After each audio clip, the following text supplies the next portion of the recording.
c'est Irène Bidib de ma petite médiathèque. Je vous retrouve aujourd'hui pour commencer un nouveau vlog pendant lequel je vais faire un pull de Noël. Donc c'est un call qu'on s'est organisé entre nous avec Sabine du Fil de Grand Parc et nous avons été rejointes par Willy Melly et les carnets de Ketos. Donc Mélanie et Marie-Astrid, et donc nous faisons un petit cal comme ça toutes les quatre, oui ça fait ça 4 sur le thème du pull de Noël. Et chacune a choisi son modèle et du coup moi je commence en retard. On avait dit qu'on commencerait en novembre, mais en novembre je vous ai dit j'étais en déplacement, du coup je voulais commencer ça tranquillement une fois que je serai rentrée. Donc je commence aujourd'hui, nous sommes déjà le samedi 30 novembre et je viens tout juste de sortir ma laine. Je tourne la caméra et je vous montre ça. J'ai choisi de faire un modèle gratuit de chez Hobby et du coup j'avais acheté au moment où j'avais choisi le modèle, n'importe quoi. J'avais acheté les laines recommandées, donc c'est de l'Amigo, on est sur du 100% acrylique, donc ça tiendra peut-être moins chaud que de la laine, mais bon ça fera un pull facile d'entretien que je pourrais passer en machine. J'ai donc choisi, ce n'est pas tout à fait les couleurs indiquées dans le modèle je crois, j'avais choisi un vert un peu plus foncé que celui indiqué, donc moi j'ai choisi le 28 qui est un vert bien foncé qui fait un peu vert sapin. Pour le rouge j'ai choisi le 42 qui est un rouge Noël. Et enfin le blanc, je crois que c'était celui qui était préconisé par le modèle, qui est donc un blanc platine et que c'est la numéro 7. Donc voilà, là on sera vraiment dans les couleurs de Noël. Je vous mets une image ici du modèle que je souhaite faire. C'est un modèle très simple avec des bandes de couleurs. Du coup, grâce au choix du coloris, ça fait effectivement très Noël, mais c'est quand même un pull assez passe-partout parce que je voulais pas partir sur des choses un peu trop kitsch que je ne porterai pas. Ou alors un jour par an, donc je vois pas trop l'intérêt. Donc je pars sur des couleurs de Noël, mais un pull que je puisse porter aussi à d'autres moments. Donc là je commence tout juste, je vais sortir le patron et commencer à regarder un petit peu comment ça se construit, et je vais essayer de vous filmer étape par étape un petit peu comment j'avance au fur et à mesure du mois de décembre. Du coup, comme je disais dans ma précédente vidéo, j'ai envie de partir sur une idée de faire plusieurs types de vidéos différentes chaque semaine. Et du coup, je ferai un vlog, mais pas sur une seule semaine, mais plutôt sur tout le mois tranquillement. Et je la publierai à la fin du mois. Ça sera mon vlog, mon Christmas... Oh non, comment ça s'appelle ? Le vlogmas, voilà, ça sera un vlogmas mais en une seule vidéo sur tout le mois de décembre. Et si l'exercice me plaît, peut-être que je garderai ça sur les autres mois.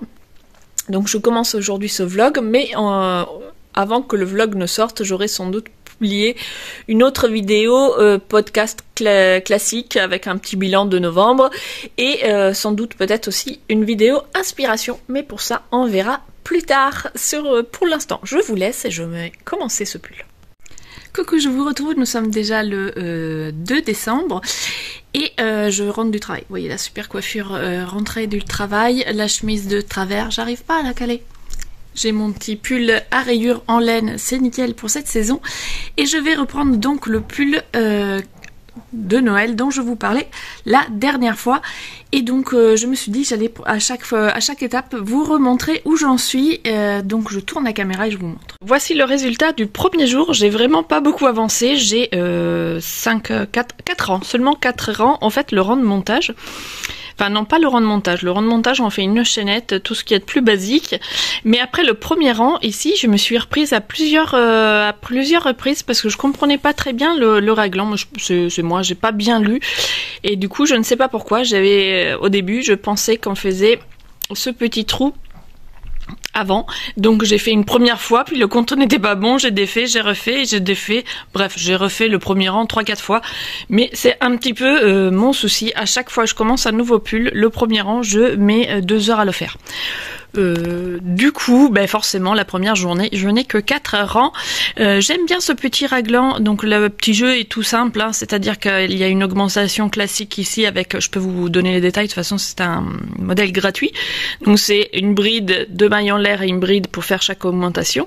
Et en fait, juste avant, on vient faire, donc on fait cette bride, une maille en l'air et après on fait l'augmentation, ce qui fait le petit trou-trou avant. Et ça donne un petit côté original. J'ai déjà fait 2 modifications par rapport au patron initial, c'est-à-dire vous voyez ici vous avez cette petite ligne. Dans le patron, je vous mets une image par là. Dans le patron, en fait, on voit des démarcations de lignes aussi, mais c'est très différent, c'est-à-dire qu'en fait, chaque rang, on tourne. Donc, il y a un rang qui est crocheté à l'endroit, un rang crocheté à l'envers, et ça donne donc cette démarcation par ligne. Et moi, j'aime bien tourner toujours dans le même sens, et j'aime pas tourner... Enfin, je changeais de sens à chaque fois, j'aime bien tourner toujours dans le même sens. Et du coup, j'ai fait ça. Et puis en plus, je trouvais que de faire des petites lignes comme ça, c'était joli.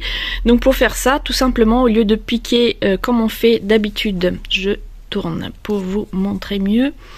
Comme on fait d'habitude, si ça veut bien faire le focus. Non, ça veut pas.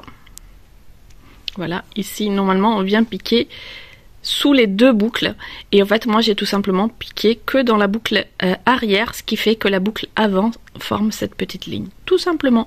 Donc voici les petites modifications que j'ai faites. Sinon pour ce début j'ai respecté j'ai respecté le nombre de mailles, sauf que comme ils annonçaient une aisance assez importante et que par rapport au fait que ce soit un pull en acrylique assez fine, moi je trouvais ça pas très intéressant d'avoir de l'aisance, donc j'ai décidé de faire la taille M. Alors que d'habitude pour moi je fais des tailles L. Donc voilà, là je fais la taille M et puis je verrai une fois que j'aurai fait le nombre de rangs conseillés avant de séparer le corps des manches, si c'est suffisant ou s'il faut que je rajoute quelques rangs. Voilà, je vous montrerai où j'en suis après la 2e journée.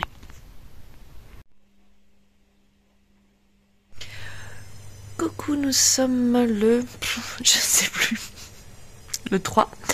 Et je m'apprête à reprendre. Hier soir, j'ai finalement très peu avancé parce que j'étais sous mon téléphone. J'étais distraite je faisais quelques brides et après j'étais distraite. Du coup, j'ai fait que 2 rangs supplémentaires. 2-3 rangs supplémentaires. Donc là, je vais le reprendre. Mais avant de me mettre au tricot... Non mais, je suis fatiguée, hein. Au crochet, je voulais vous prendre pour vous parler d'un livre que j'ai terminé tout à l'heure, donc je vous mets par ici la couverture. C'est un livre audio, Les Assassins de l'Aube, donc ça se passe en Guadeloupe si je ne me trompe pas. Et donc on va suivre toute une enquête où un homme semble prédire la mort de certains touristes et du coup voilà, on se doute, enfin les inspecteurs se doutent que c'est un truc, mais ils n'arrivent pas à comprendre comment il fait pour avoir ces visions. Et du coup, ils commencent à douter et à se dire, si ça se trouve, il a vraiment un pouvoir. Et donc, on va suivre toute cette enquête entre doute et recherche de preuves matérielles où différentes personnes sont trouvées assassinées et dans des mises en scène assez particulières. Et donc on cherche les motivations, qu'est-ce qui peut lier ces meurtres qui apparemment n'ont aucun lien les uns avec les autres. Est-ce que ce sont des touristes pris au hasard? Quel est le message du meurtrier, etc. Et donc c'est plutôt sympa, franchement j'ai bien aimé. Je crois que je n'avais jamais lu de livre de cet auteur et c'est une première pour moi, hein, et j'ai trouvé ça vraiment très sympa, donc je pense que j'irai regarder d'autres livres de cet auteur. Là c'était du coup une version audio, je me souviens plus du nom de la personne qui lit, mais en tout cas j'ai apprécié cette version, c'est très bien raconté, avec des changements de voix selon les personnages, voilà, donc l'ambiance est très bien rendue et j'ai beaucoup aimé les personnages de l'histoire, donc je ne sais pas s'il a fait d'autres romans avec les mêmes enquêteurs ou si à chaque fois ce sont des nouveaux, donc faut que j'aille regarder un petit peu sa bibliographie. Voilà, c'était juste pour vous parler de ce bouquin que je viens de terminer tout à l'heure et qui m'a bien plu.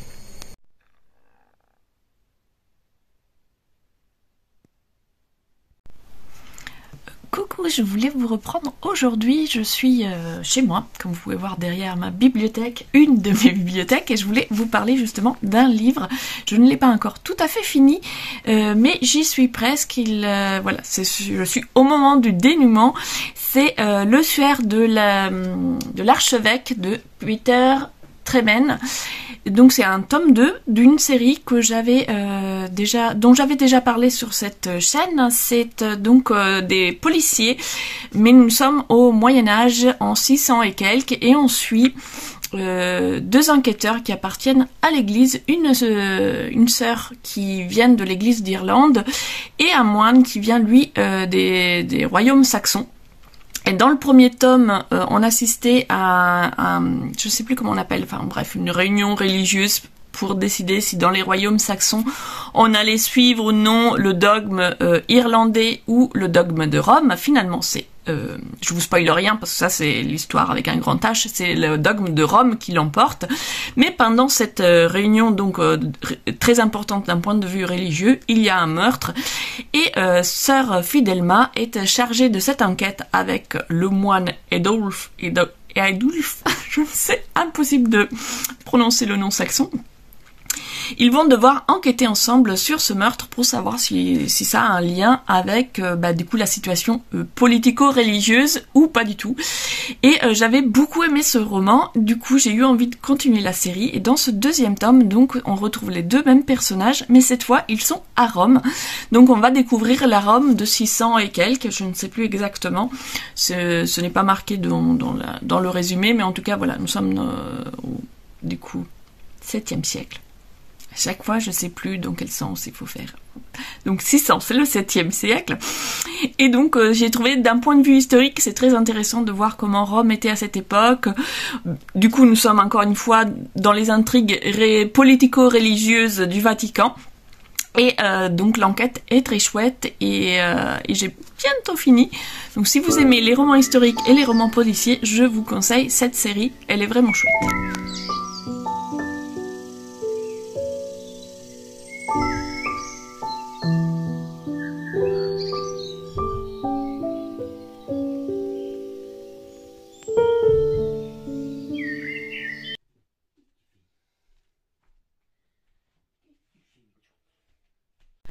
Coucou, je vous reprends très rapidement pour faire un point sur le fameux pull de Noël. Je vais tourner la caméra et vous montrer mon petit souci.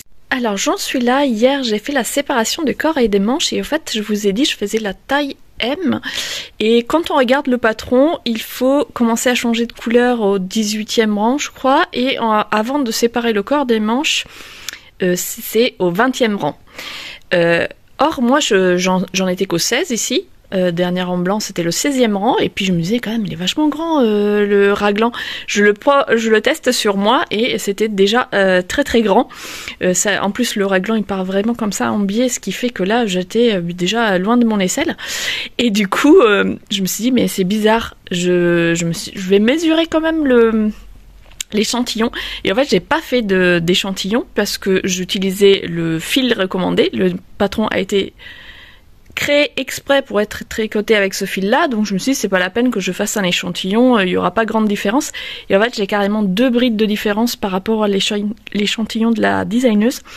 J'aurais dû me méfier parce que j'ai déjà fait des pulls designés par Katharina je crois ça s'appelle et j'ai eu le même souci, on n'a pas du tout la même façon de crocheter et du coup il y a une grande différence.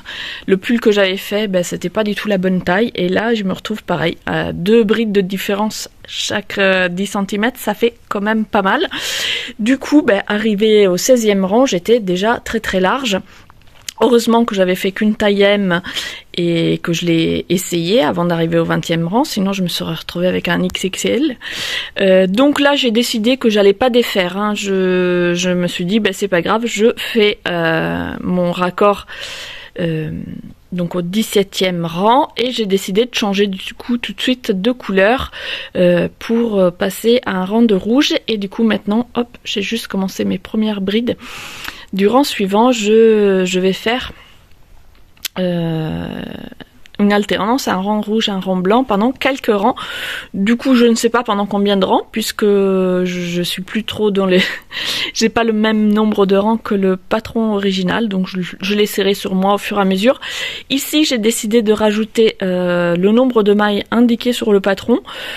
Je l'ai testé sur moi, je l'ai infilé par-dessus un sweat, c'était un peu serré mais ça passait, et en même temps je me suis dit j'ai un sweat, donc normalement le pull je vais le porter avec une chemise ou un t-shirt à manches longues, pas avec un sweat, donc bon, même voir avec un t-shirt à manches courtes c'est fait chaud, donc ça ira.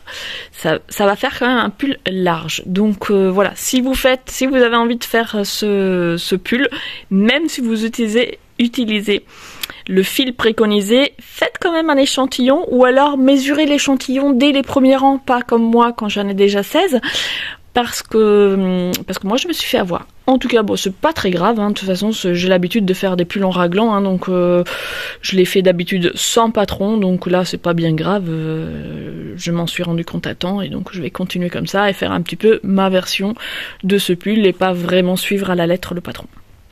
Je vous montrerai où j'en suis à la fin de cette 4e journée, je sais plus, 5e journée peut-être.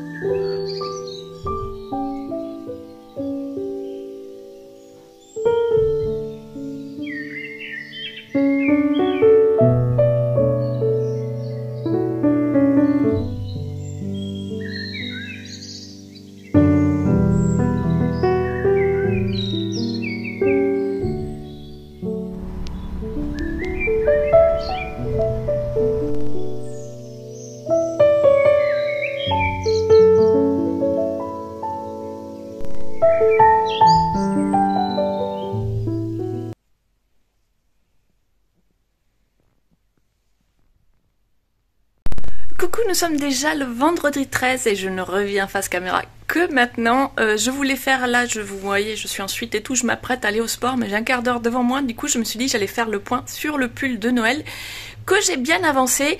J'ai fini le corps hier soir et j'ai commencé la première manche. Donc je vais tourner la caméra et puis je vous montre ça. Et ici, là, vous voyez, ça c'est le calendrier de l'Avent que j'ai acheté il y a quelques années déjà. Je l'avais acheté à Leclerc Culture, je crois, et c'est un calendrier de l'Avent en bois qu'on avait décoré avec ma fille à l'époque, et du coup je le ressors chaque année depuis, et c'est toujours rigolo, voilà, de l'avoir décoré. C'est un calendrier perpétuel du coup, où chaque année je remplis avec l'inspiration du moment, donc en général je mets des petits chocolats, des petits bonbons, des choses comme ça, mais je fais aussi des petits bons pour un manga, bons pour un livre de poche, bons pour une sortie restaurant, des choses comme ça, et ça lui fait toujours plaisir. Ce sont du coup des petits cadeaux en attendant Noël qui me font toujours plaisir, surtout quand c'est des sorties ou des activités à faire en famille. Ça rajoute je trouve pas les mots, mais enfin c'est convivial, voilà.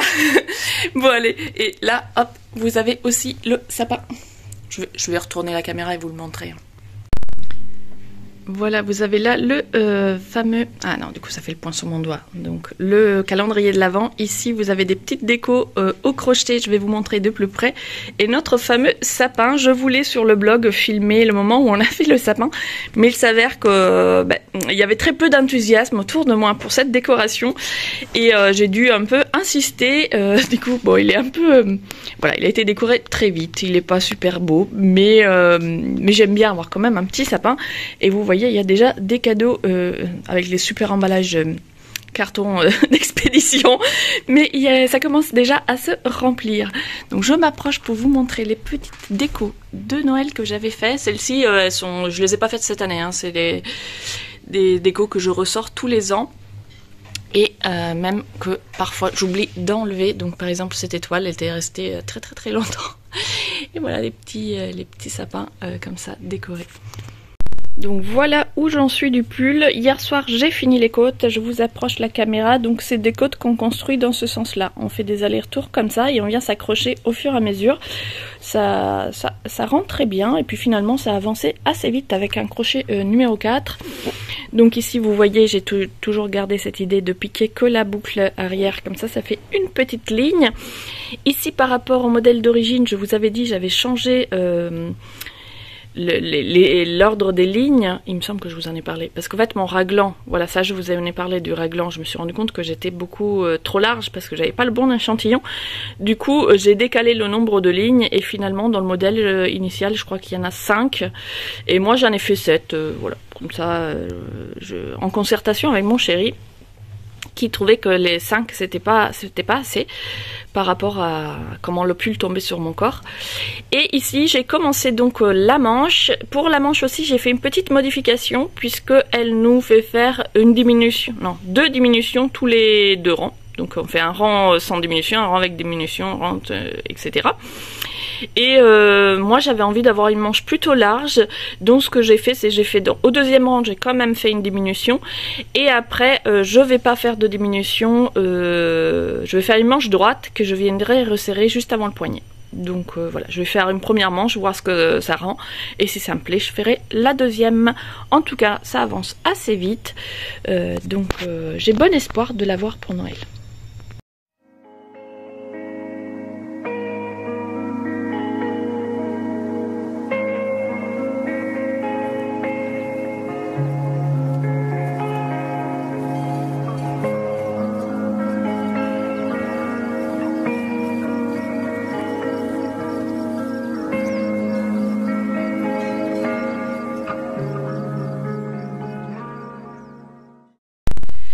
Nous sommes déjà le 19 décembre et je vous reprends enfin face caméra très rapidement. Je suis au café, c'est le matin, je vais pas tarder à aller travailler mais je me suis dit j'ai quelques minutes devant moi, je vais prendre la caméra sinon je vais jamais finir ce vlog.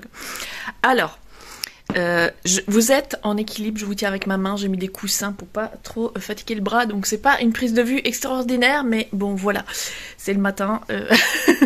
Je voulais juste vous dire que ça y est, j'ai fini le pull de Noël, donc je prendrai le temps de le mettre et de vous le montrer, porter, vous expliquer toutes les modifications que j'ai faites, etc. Mais voilà, je l'ai fini avant-hier soir, donc je l'ai fini mercredi, c'est ça.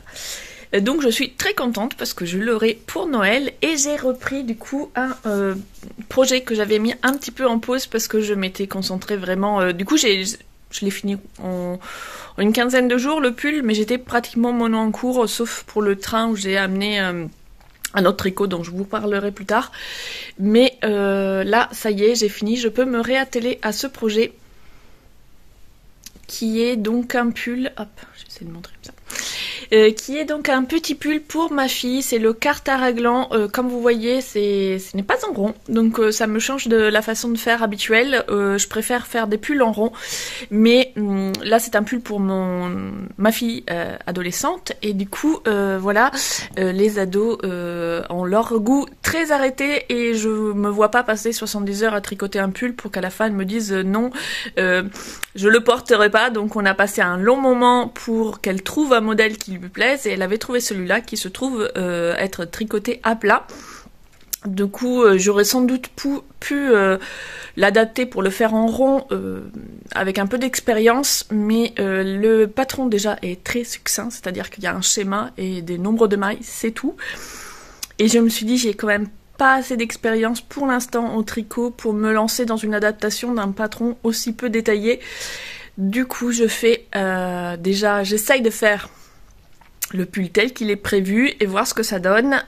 Si vraiment il rend bien, j'essaierai peut-être de le transformer en patron à faire en rond, en sachant que du coup il se fait du bas vers le haut, mais bon en rond c'est peut-être quand même plus pratique que à plat. Voilà pour le tricot et le crochet, et je voulais aussi vous parler de ce que j'ai regardé. J'ai fini la série Nicolas Le Floch. Donc Nicolas Le Floch, c'est avant tout un roman. Je me souviendrai pas de l'auteur comme d'habitude, hein, mais enfin bon, c'est un roman policier, enfin une saga de romans policiers qui se passe dans la France du XVIIIe siècle. Donc avant la période avant la Révolution française, donc on est avec Louis XV puis Louis XVI, et Nicolas Le Floch c'est un gentilhomme de petite noblesse qui travaille pour la police de Paris Et donc il va faire plusieurs enquêtes sur des meurtres, voilà, des enquêtes classiques sur des meurtres, mais aussi il va travailler pour le roi. Et là, ça sera des enquêtes plus liées avec des complots dans la cour et voilà, protéger le roi. Et du coup, voilà, c'est une série historique sur une période que je connais finalement assez mal et qui m'intéresse peu, à vrai dire, donc c'est pour ça que j'ai lu assez peu de choses qui se passent à cette période-là, mais du coup c'est aussi intéressant de lire des romans historiques sur une période justement dont j'ai moins l'habitude.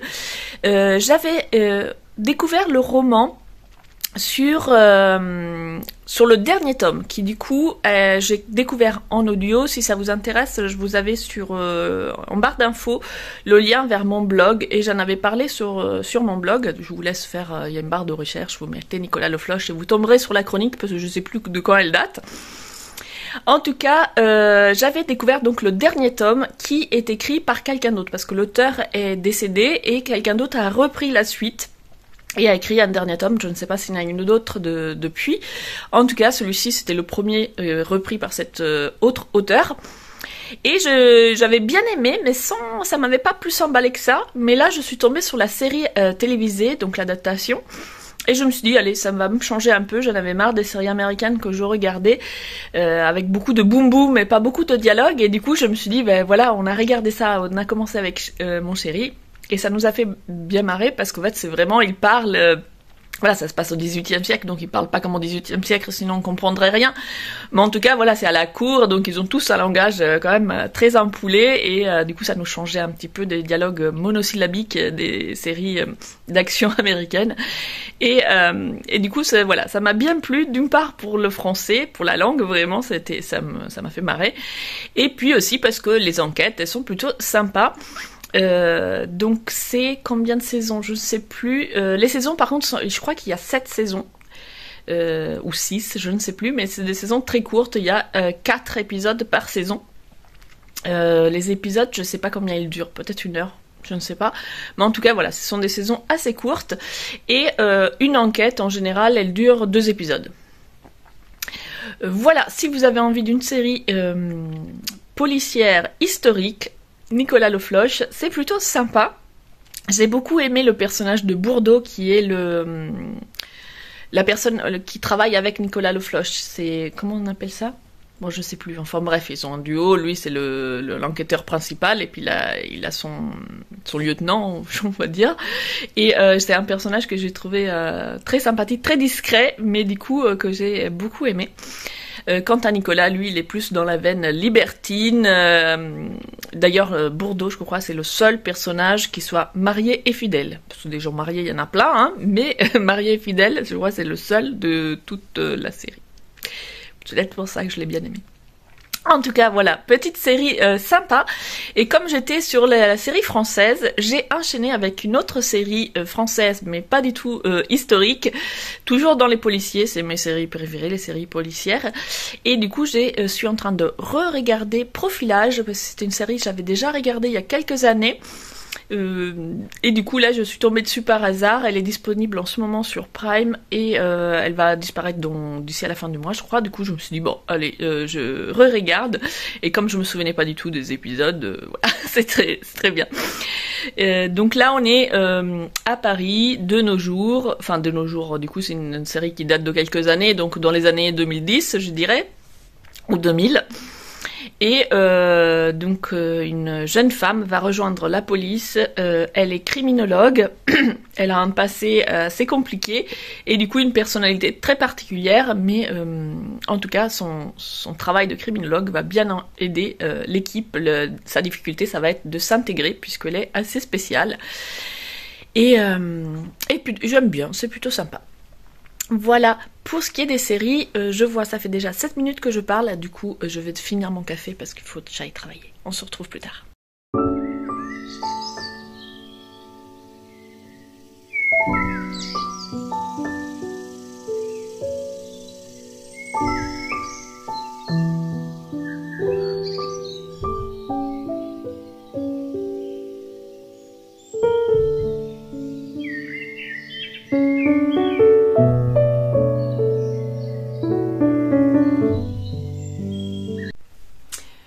nous sommes le 21 déjà, le samedi 21, et je viens vite fait vous revoir pour vous montrer le pull de Noël terminé et porté. Je l'ai pas, alors c'est de l'acrylique, je l'ai pas encore lavé, mais comme c'est de l'acrylique, de toute façon le blocage n'aura aucun effet. Donc voici ce qu'il donne porté. Comme vous pouvez voir par rapport au modèle initial, j'ai changé les manches, mais je vous en parle juste après. Voilà, alors ici je n'ai pas ajouté de colle, le modèle ne prévoit pas de colle, je le trouve un peu trop large à mon goût, donc j'hésite à rajouter un col, à faire soit les mêmes côtes que pour les manches et le bas du corps, soit rajouter un ou deux petits rangs tout simplement de brides ou de mailles serrées, je ne sais pas. Là je trouve que ça manque un petit peu de quelque chose, et puis c'est vraiment très très large, c'est vraiment, ça arrive à ras de la bretelle de soutien-gorge, donc par exemple je pourrais pas porter, là j'ai un débardeur en dessous, c'est tout, parce que si je mets un t-shirt, ça dépasse et c'est pas très joli. Alors là pour l'instant comme ça, aujourd'hui il fait pas très froid dans cette pièce, ça va, mais par exemple je pourrais pas le porter du coup chez moi à cette saison, parce qu'il fait trop froid d'habitude. Donc la dernière modification dont je vous avais pas parlé, je vous avais dit j'avais commencé à faire une petite diminution ici, puis j'étais allée tout droit, finalement non, les manches j'ai fait plusieurs tentatives et au final j'ai fait sans diminution tout droit jusqu'au avant-dernier rang.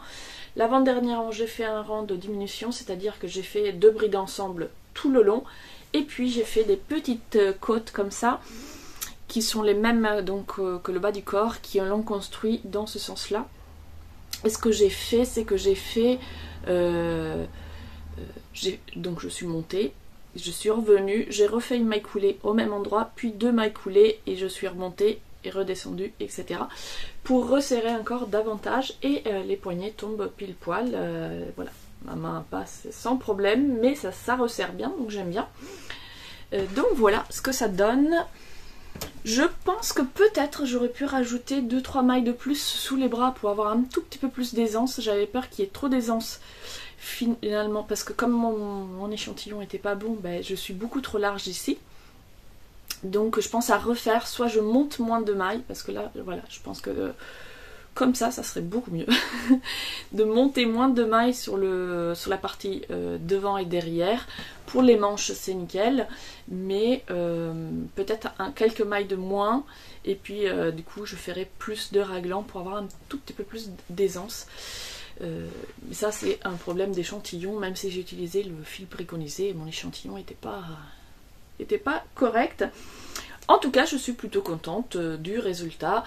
J'aime bien, il est agréable. Ce fil est agréable. Donc pour un hiver pas trop froid par contre, parce que c'est de l'acrylique. Et juste comme ça serait un peu juste pour moi. Je reviens vous voir aussi pour vous montrer ma lecture du moment. Donc j'ai commencé... Alors j'ai pas commencé ce livre. J'ai lu Christmas Pudding, qui est la deuxième histoire proposé au fait dans c'est un recueil. Il y a le Noël de Hercule Poirot que j'avais lu l'année dernière, et puis il y a Christmas Pudding suivi d'autres courtes nouvelles. Je suis en train de chercher il n'y a pas de la table de matière. Voilà, il y a Christmas Pudding et Autre surprise du chef. Donc j'ai lu Christmas Pudding, ça se passe donc dans une... Je sais plus si j'en avais déjà parlé. Ça se passe dans une famille pour faire un Noël authentique anglais, et puis c'est suivi d'une autre histoire qui n'a absolument rien à voir, et qui est le mystère du bahut espagnol. Et là on a Hercule Poirot avec sa secrétaire dans son bureau qui lit un article de journal concernant la disparition de... Enfin, la disparition, n'importe quoi. C'est un article qui raconte un fait divers d'un homme qui était retrouvé dans ce fameux bahut espagnol, et cette histoire l'intrigue, et du coup il a envie d'en savoir plus, et ça tombe bien puisque une amie à lui l'appelle pour pouvoir assister l'épouse de l'homme qui a été assassiné. Donc là cette nouvelle, je ne l'ai pas encore terminée. Voilà pour mes lectures du moment, et je prends mon cahier pour lire mes notes parce que je voulais vous parler de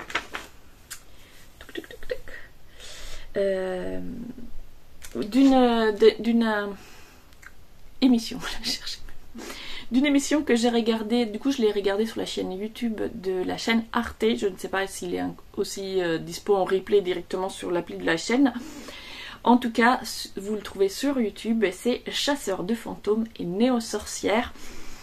Donc dans ce petit reportage, on va rencontrer 4 artistes.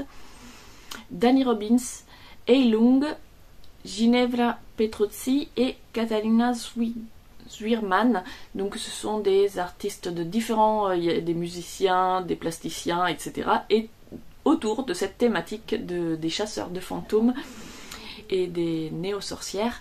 Donc Danny Robbins, il a un podcast je crois sur les fantômes. Eilung, c'est un groupe de musique. Ginevra Petrozzi, c'est une plasticienne. Et Katharina Zwirman, je crois aussi que c'est une plasticienne. En tout cas, j'ai trouvé cet épisode très sympa. Sinon, j'ai regardé aussi Nota Bene, qui avait, et plus particulièrement 2 épisodes, en restant sur la même veine avec les fantômes et tout ça. C'était 2 épisodes sur 2 noms de démons, on va dire. Et en fait, ils retracent l'histoire de ces noms et leurs origines. Donc c'était Baal et Basmet, non je sais plus, bref, en tout cas 2 épisodes on va dire sur les démons et c'était très intéressant. Voilà pour aujourd'hui, c'est tout ce dont je voulais vous parler. C'est très rapide mais ce vlog va devenir sinon beaucoup trop long et j'espère revenir un petit peu plus tard dans la semaine, enfin non là on est samedi donc ce sera dans la semaine prochaine pour vous montrer par exemple les cadeaux de Noël. Coucou, je vous retrouve enfin face caméra. J'ai filmé quelques petites images par-ci par-là, mais c'est vrai que c'était pas évident avec les vacances, le monde à la maison et tout, de prendre le temps de filmer face caméra. Je suis avec ma petite tasse de Noël que vous connaissez maintenant. Un petit café parce que nous sommes pas le matin, mais je suis en vacances, donc le matin c'est vraiment... Enfin si, c'est encore le matin, mais pas dire la fin de la matinée. Mais voilà, on prend le temps, c'est les vacances, ça fait du bien d'avoir des petites vacances tranquilles à la maison, se reposer, prendre du temps pour soi et pour ses proches. Je reviens vous voir du coup aujourd'hui parce que je voulais vous montrer un petit peu les cadeaux de Noël et je voulais aussi vous montrer où j'en étais de mes ouvrages et je les ai oubliés en bas. Donc je vous montre les cadeaux que j'ai reçus, enfin une partie de ceux que j'ai reçus et puis je vais vous chercher mes ouvrages en cours.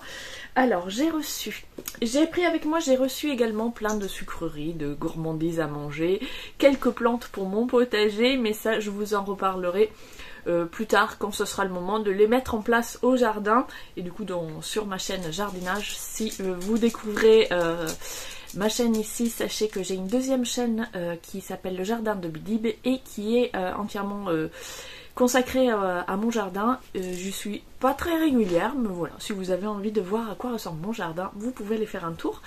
Et j'ai également une page le jardin de Bidib sur Instagram, voilà, où je mets plus de photos, je suis un petit peu plus régulière sur Instagram que sur YouTube.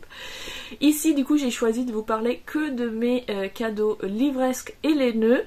J'ai reçu de la part de ma cadette ce très joli manga. J'avais lu il y a quelques mois déjà, hein, ça date, le tome numéro 1. Je l'avais acheté au printemps il me semble lors d'une balade en Bretagne. Nous avions visité ensemble une librairie et moi j'avais choisi Country Diary tome 1.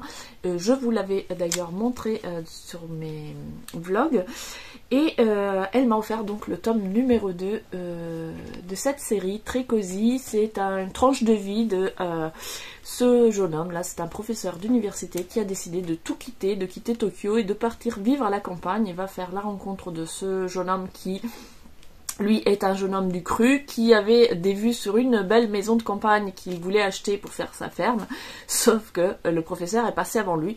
Donc leur première rencontre, il est un peu remonté et finalement il trouve cet homme très sympathique et décide de l'aider dans son intégration dans ce village à la campagne. Donc voilà, On est dans un type de manga assez répandu, dont je possède déjà plusieurs séries, de ce retour à la campagne, retour à la vie simple, au rythme des saisons, etc. Et c'est tout à fait dans mon esprit, donc j'adore, je suis très contente. C'est vrai que j'avais beaucoup aimé le tome 1, et puis cette série m'était sortie de la tête. Du coup, c'était vraiment une super surprise qu'elle m'ait offert le tome 2. Et j'ai reçu également 2 autres livres dont je vous ai parlé. Résister à la culpabilisation de Mona Chollet et Jung, un voyage vers soi de Frédéric Lenoir. Ce sont 2 livres que j'ai déjà en audio. Mais j'avais envie d'avoir la version papier parce que ce sont des livres que typiquement j'aime beaucoup écouter parce que à l'écrit, en papier ça demande beaucoup de concentration, surtout que celui-ci il est écrit petit et j'ai du mal en fait quand je dois lire, donc pour ceux qui me connaissent pas encore, je suis dyslexique et du coup lire ce genre d'ouvrage demande quand même beaucoup de concentration. Du coup c'est vrai que j'aime les versions audio, mais le problème de la version audio c'est que on peut pas prendre de notes, on peut pas moi j'aime bien ce genre de lecture, après les partager avec mon entourage, revenir sur un passage, en discuter, en débattre avec mes amis ou ma famille, et du coup la version audio c'est beaucoup plus compliqué. C'est pour ça que j'avais envie d'avoir les deux, de l'écouter en audio et puis de revenir sur la version papier, souligner les passages qui m'ont marqué pour pouvoir échanger ou réfléchir dessus plus tranquillement. D'autant plus que comme je l'écoute en audio, en général je fais autre chose en même temps. Donc voilà, la version papier c'est pour pouvoir, après l'avoir écouté une première fois, revenir sur les passages qui m'intéressent le plus. Même chose pour celui-ci que du coup j'avais pris en audio sur Audible, parce que c'est le genre de lecture voilà, qui je trouve plus facile en audio, mais je voulais aussi avoir le format papier. Celui-ci j'ai déjà commencé, vous pouvez voir, voilà. Celui-ci c'est vraiment un livre de travail quoi. On voit rien parce que c'est au crayon papier, mais voilà, je souligne, je prends des notes, c'est vraiment un livre sur lequel voilà, je vais écrire. Et après j'aime aussi avoir les formats papier de ce genre de lecture parce que je les partage avec mon entourage et du coup voilà, on peut se les prêter, on peut se les échanger, et voilà.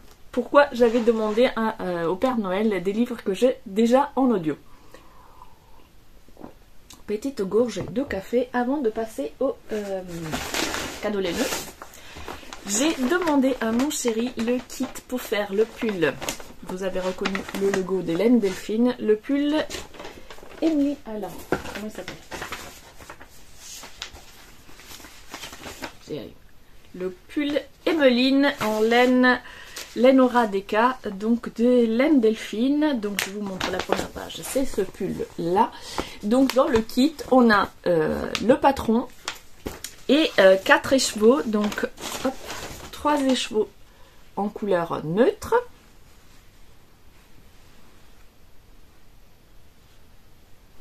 Et un écheveau pour faire le jacquard. Donc moi j'avais choisi, je lui avais demandé le kit, mais je lui ai dit, par contre c'est toi qui choisis la couleur, comme ça me fait une surprise. Bon, il a choisi, je crois, la couleur que j'aimais le moins. Mais en même temps j'ai pris le risque. J'aurais dû demander les couleurs, j'aurais dû lui dire j'aime telle couleur. Mais ça va être très joli aussi. Mais disons que sur les photos, c'est celle qui me faisait le moins envie. Et c'est vrai qu'en vrai, je ne suis pas non plus super fan de ce bleu, de ce turquoise plus précisément. Mais du coup, je me dis que comme c'est un pull qui peut aller aussi bien aux hommes qu'aux femmes, pourquoi pas du coup le faire pour mon chéri. Après, je ne sais pas si avec seulement 4 écheveaux, j'aurai assez pour lui. Peut-être qu'il va falloir que je reprenne du blanc. Mais en tout cas, voilà, j'étais très contente de découvrir ce kit. Et du coup, j'ai hâte de me lancer dans ce pull. Ça serait mon premier pull jacquard avec une laine assez épaisse. Je me suis dit que ça serait plus facile de commencer à faire un jacquard avec une laine Deka plutôt que de commencer avec de la fingering. Et en plus, petit bonus, il y a aussi un petit patron pour se faire un bonnet assorti. Donc je suis ravie.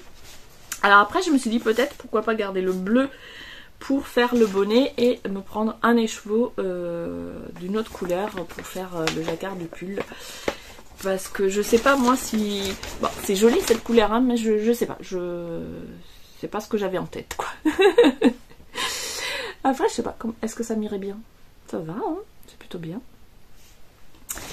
On verra, on verra. Soit je le fais pour moi, soit je le fais pour lui, parce qu'en même temps, lui, il a les yeux bleus, donc ça pourrait être joli, le petit jacquard bleu qui fait un petit rappel avec ses yeux. Et surtout, il a pas de laine, de gros pull en laine, et ça peut être sympa parce que ici, à la maison, comme j'ai déjà dit, on chauffe pas beaucoup. Et moi, depuis que je porte les pulls en laine tricotés par moi-même, eh ben, je vois toute la différence. En fait, j'avais peur parce que chaque année, je baisse le chauffage un peu plus. L'année dernière, on était à 18 degrés et c'est vrai que j'avais froid des fois le soir. Et cette année, j'ai mis à 17,5 et j'ai pas froid. Et la différence, c'est que cette année, j'ai des pulls en laine. Ça change tout. C'est pas pareil, les pulls en acrylique ou les suites, ça tient pas chaud pareil. Voici donc pour le kit Emeline que je suis ravie d'avoir reçu. J'ai vraiment hâte de m'y mettre. Là, je suis sur un autre projet pull, je vous montrerai tout à l'heure. Mais je pense que dès que j'aurai fini ce pull que je suis en train de tricoter pour ma fille, je attaquerai directement le Emeline, puisque c'est la laine assez grosse et que je sais plus avec quelle aiguille ça se tricote, mais ça devrait avancer assez vite. C'est avec des aiguilles, si je regarde la bonne page, ça sera peut-être mieux. Des aiguilles 4,5 et 4, donc ça devrait avancer relativement vite. Et deuxième petit cadeau laineux, j'ai reçu par l'une d'entre vous, si tu passes par là, vraiment, je te remercie énormément, j'étais hyper touchée, j'ai reçu un petit colis, surprise.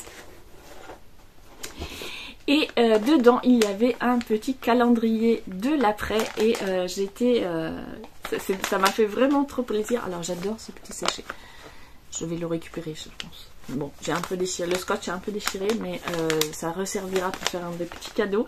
Et à l'intérieur, il y avait une pelote de laine de Noël. Alors, c'est du fil à chaussettes. Moi, je ne suis pas très chaussette. Du coup, je me suis dit, bon, pourquoi pas faire effectivement une paire de chaussettes de Noël, un petit peu comme celle-ci que j'avais faite. Hop. Des chaussettes en spirale. Donc pourquoi pas se faire des chaussettes en spirale spéciales Noël.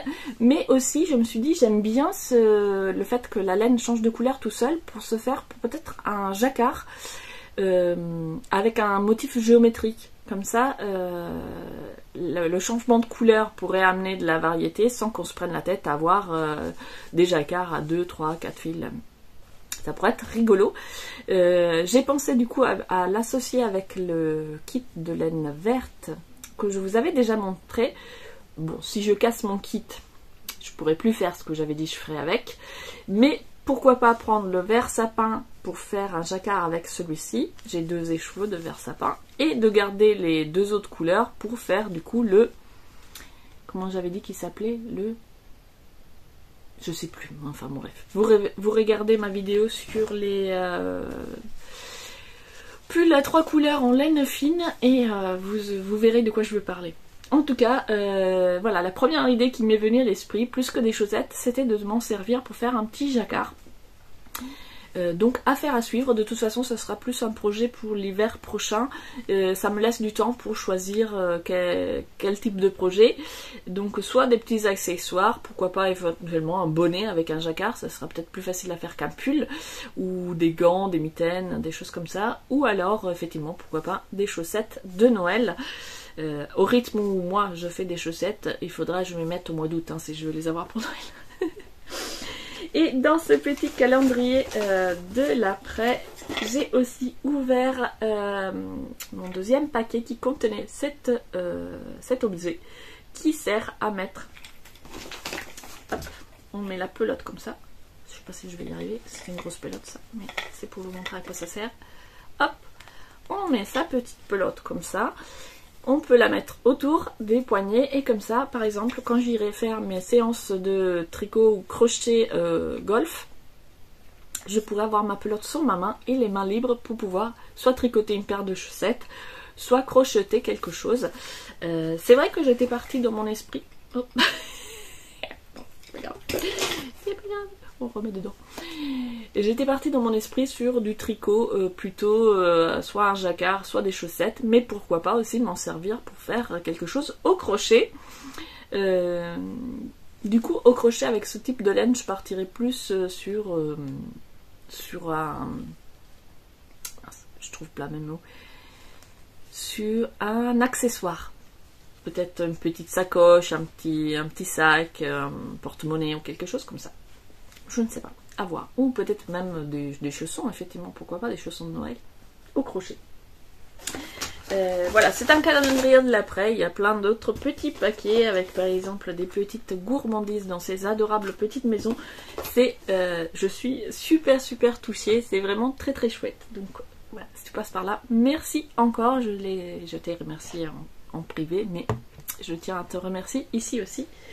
Et je finis cette petite séquence avec 2 lectures de fin d'année que j'avais envie de vous partager autour de la thématique de Noël, des fêtes de fin d'année et de la couleur rouge. Je vous ai déjà parlé de ce livre qui est le Grimoire des sabbats dédié à Yule de Katie Oren Farella. Je l'avais acheté l'année dernière, je l'avais commencé et puis je n'avais pas eu le temps de le terminer avant la fin de décembre. Je trouvais que ça n'avait plus de sens de le continuer, donc je l'avais mis de côté. Et je le continue tranquillement cette année. Alors, j'avance très lentement, comme vous pouvez voir, mais j'aime beaucoup. Je vous montre rapidement comment c'est présenté à l'intérieur parce qu'il y a énormément d'illustrations. Et c'est une très jolie présentation. Rien que... Je sais pas comment on appelle la page derrière la couverture. Et elle aborde plein de sujets autour des traditions de Noël. Des différents folklores, des différentes pratiques, elle parle un petit peu de... C'est vraiment très divers parce qu'elle parle aussi bien d'un point de vue astrologique, il y a des tirages de cartes, il y a beaucoup il y a de la... comment on appelle ça? De la mythologie, mais aussi du folklore avec des régionalismes. Et puis c'est vraiment très varié, quoi. On va de Saint-Nicolas à des choses beaucoup plus païennes, mais voilà, il y a le Père Noël, ce n'est pas que païen, c'est vraiment comment dire, un recueil de tout ce qui peut être autour du solstice et l'hiver, en fait, les versants modernes avec le Père Noël, comme les versants antiques et toutes les fêtes qu'il y avait avant l'avènement du christianisme, les différentes interprétations qui ont persisté au fil des siècles avec la christianisation, etc. Et c'est très intéressant. Et après, il y a plein de choses aussi sur la symbolique, les animaux, les couleurs de cette saison, etc. Donc c'est vraiment très riche, qu'on soit païen ou pas, qu'on soit dans la vibe sorcière ou pas, même si on est juste passionné par le folklore et les contes, les légendes, ce livre peut être vraiment très intéressant parce qu'il y a beaucoup d'informations. Et du coup, qui dit contes et légendes, on reste sur Noël, la couleur rouge, avec ce très beau livre, le grand livre des esprits de Noël. Donc c'est de Richard Elie et Frédéric Devos, Fées, elfes, lutins et fantômes et autres créatures magiques de l'hiver. Aux éditions Vega, je suis tombée dessus par hasard et j'ai d'autres livres de cette collection, mais je n'avais pas celui de Noël, du coup j'ai sauté sur l'occasion pour me l'acheter. Et nous avons regardé l'autre jour en famille un film de Noël, je sais plus comment il s'appelle, Red One. Alors, je vous mets l'affiche ici. Voilà, c'est un film qui casse pas trois pattes à un canard, hein, c'est le film de Noël d'action. Donc le Père Noël a été enlevé et le chef de la sécurité du Père Noël doit partir le sauver. Il a été enlevé par une sorcière et il va faire appel à un homme qui est évidemment désenchanté, qui croit pas à la magie de Noël, etc. Et comme il va sauver le Père Noël, ensuite ça va changer. Mais ce qui était rigolo, bon, le film il est rigolo, quoi, il est vraiment à prendre à la légère pour passer une bonne soirée en rigolant et voilà, c'est pas du grand cinéma, mais on s'est marré.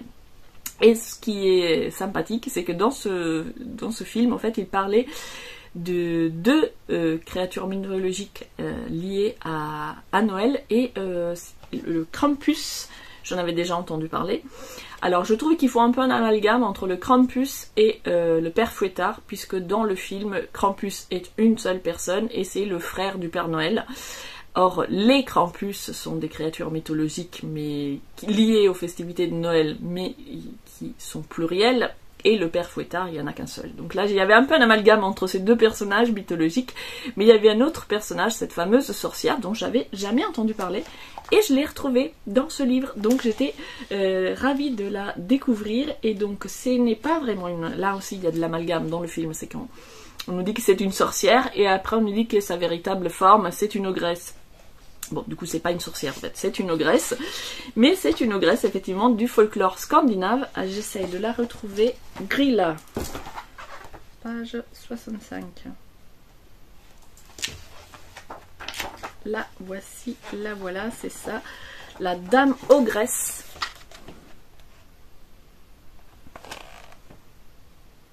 Voilà. Donc, c'est Grilla. Donc, ça me permet de vous montrer un peu comment se présente ce livre. Donc vous avez le personnage, l'histoire, des petites informations complémentaires et une très belle illustration. En tout cas, voilà, si vous aimez le folklore, les contes et les légendes, très beau livre autour de tout, enfin pas tous, je ne sais pas si c'est exhaustif, mais en tout cas de beaucoup de personnages liés au folklore des fêtes de fin d'année. Donc ça va du Père Noël, les anges, les ogresses, les sorcières diverses, on a la Befana, on a plein de... Et puis d'autres créatures que je ne connaissais pas, par exemple, là on a le grand-père Gel. Et voilà, donc très chouette livre. Sur ce, je coupe et je vais vous chercher mon tricot. Me revoici, me revoilà. Du coup, je voulais vous montrer où j'en étais du Carta Raglan. Donc je vous le montre de près pour vous montrer le point.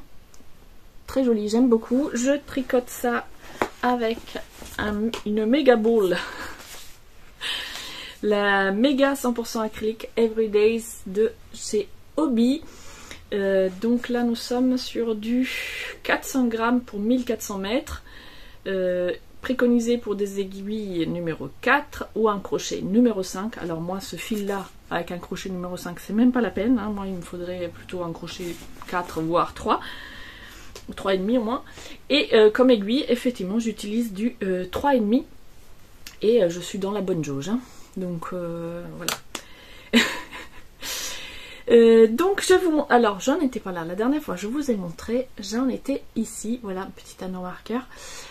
Et j'ai bien avancé, là c'était des marqueurs pour compter les 100 mailles parce que je me suis dit je vais pas compter, enfin les 100 rangs, je vais pas compter à chaque fois, à chaque fois que je crois être arrivée au bout, donc je m'étais mis des marqueurs pour recompter que la nouvelle partie. Donc ça c'est le dos, on commence par les côtes, comme vous pouvez le voir c'est à plat et voilà. Je pense que j'aurais dû l'adapter pour le faire en rond mais je me sentais pas... Le patron, c'est le patron le plus succinct que j'ai jamais vu, c'est-à-dire qu'il y a un schéma et des petites notes avec des rangs et des bruitoirs. D'ailleurs, hier soir, je suis arrivée là où il fallait, du coup, on rabat un certain nombre de mailles, et puis on commence les diminutions pour faire, du coup, le dos, enfin la partie pour ensuite faire le raglan des manches, quoi. Et là, j'ai rien compris, donc ce matin, j'ai envoyé un message à la rescousse Sabine, help me, Sabine du fil du Grand Parc, parce qu'elle a beaucoup d'expérience, elle tricote, je crois, les patrons en anglais, et du coup, non seulement c'est très succinct, mais en plus c'est en anglais, donc j'étais là, pas comprendre. Et du coup, je lui ai demandé conseil pour qu'elle me dise comment je devais faire. Donc j'ai commencé, je pense, avec la bonne méthode. En gros, il faut que je enlève un certain nombre de mailles, mais les explications pour savoir comment faire sont assez limitées. Du coup, bah, je vais improviser et voir si la façon dont je le fais, ça marche. Sinon, je me demande si je devrais pas passer un fil de sûreté, au cas où je ferais n'importe quoi et qu'il faille que je défasse. Ouais, je vais peut-être faire ça. Je vais me passer un fil là. Comme ça, si jamais je dois défaire, je me retrouve pas avec une complication au niveau pour élever les mailles, etc.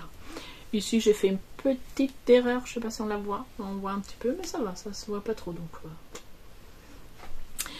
voilà où j'en suis. C'est le dos. Et il me reste encore, du coup, tout le devant et les deux manches à faire. C'est pas pour tout de suite. Mais je suis contente parce que je me dis en 3-5, je vais pas avancer super vite. Et au fait, ça va. Ça avance assez vite quand même. J'en étais là au moment où j'étais en vacances. Du coup j'ai fait tout ça. Voilà pour le tricot que je voulais vous montrer, et je vais terminer ici ce vlog parce que je ne pense pas avoir trop l'occasion de reprendre la caméra, en tout cas de revenir face caméra d'ici la fin de l'année, enfin d'ici dimanche, parce que je vais publier cette vidéo dimanche, donc peut-être je vous ferai 2-3 images en musique si on se fait des jolies balades, mais j'ai du mal à trouver. Je vous dis très bonne fin d'année, tous mes vœux pour 2025, et on se retrouve du coup en janvier sur la chaîne avec de nouvelles aventures livresques et laineuses. À très bientôt!